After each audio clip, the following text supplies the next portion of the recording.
ಇರುವ ಅಶ್ವತ್ಥಾಮ ದೇವಸ್ಥಾನಕ್ಕೆ ಕಲ್ಲು ಎಸೆದಿದ್ದಾನೆ. ಯಾಸೀರ್ ಯೂಸುಫ್ ನರಸದಿಗೆ ಜನರು ಸರಿಯಾಗಿ ಹಿಗ್ಗಾಮುಗ್ಗ ಹಲ್ಲೆ ಮಾಡಿದ್ದಾರೆ ಕಲ್ಲನ್ನ ಎಸೆದಿದ್ದಕ್ಕಾಗಿ. ದೇವಸ್ಥಾನಕ್ಕೆ ಕಲ್ಲೆಸೆದಂತಹ ಆರೋಪಿಯನ್ನ ವಶಕ್ಕೆ ಪಡೆದುಕೊಂಡಿದ್ದಾರೆ ಪೊಲೀಸರು. ಪೊಲೀಸ್ ಠಾಣೆ ಮುಂದೆ ಎರಡು ಕೋಮಿನ ಜನರು ಕೂಡ ಜಮಾವಣೆ ಆಗಿದ್ದಾರೆ. ಸ್ಥಳದಲ್ಲಿ ಬಿಗುವಿನ ವಾತಾವರಣ ಕೂಡ ನಿರ್ಮಾಣ ಆಗಿದೆ. ಈ ಹಿನ್ನೆಲೆ ಖಾಕಿ ಬಂದೋಬಸ್ತನ್ನ ಕೂಡ ನೀಡ್ತಾ ಇದೆ. ಅದೇ ರೀತಿಯಾಗಿ ನಾವು ಹಿಂದೂಗಳು ಏನಾದರೂ ಇವರ ದರ್ಗಾ ಮೇಲೆ ಕಲ್ಲು ಎಸ್ತಿದ್ರೆ ಪರಿಸ್ಥಿತಿ ಯಾವ ರೀತಿಯಾಗಿ ಇರ್ತಾ ಇತ್ತು? ಸಾಕಷ್ಟು ಹೋರಾಟಗಳು, ಆಮೇಲೆ ಬಂದ್ ಮಾಡೋದು, ಅದು ಇದು ಎಲ್ಲವೂ ಕೂಡ ಆಗ್ತಾ ಇತ್ತು.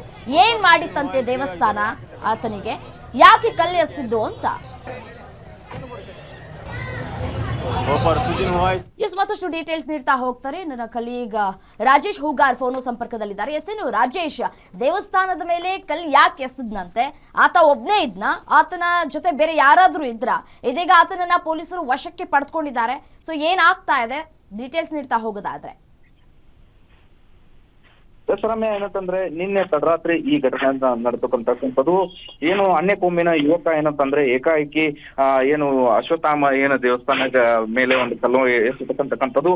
ಈ ಹಿನ್ನೆಲೆಯಲ್ಲಿ ಸಾಕಷ್ಟು ಒಂದು ರೀತಿಯಲ್ಲಿ ಎರಡು ಸಮುದಾಯಗಳ ನಡುವೆ ಸಾಕಷ್ಟು ಭಿನ್ನಾಭಿಪ್ರಾಯ ಮೂಡಿರ್ತಕ್ಕಂಥದ್ದು. ಈಗ ಸದ್ಯ ಏನು ಆ ಯುವಕನನ್ನ ವಶಕ್ಕೆ ಪೊಲೀಸರು ಪಡೆದುಕೊಂಡಿದ್ದಾರೆ.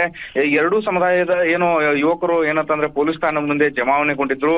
ಯಾವುದೇ ರೀತಿ ಅಹಿತಕರ ಘಟನೆ ನಡೆಯಬಾರದ ಹಿನ್ನೆಲೆಯಲ್ಲಿ ಈಗಾಗಲೇ ಯುವಕನನ್ನು ವಶಕ್ಕೆ ಪಡೆದು ವಿಚಾರಣೆಯನ್ನ ನಡೆಸ್ತಾ ಇದ್ದಾರೆ.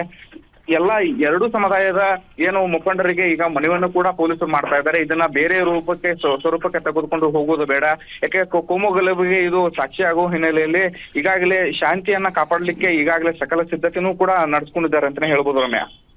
ರೈಟ್, ಥ್ಯಾಂಕ್ ಯು ತಮಿಳ ಮಾಹಿತಿಗೆ.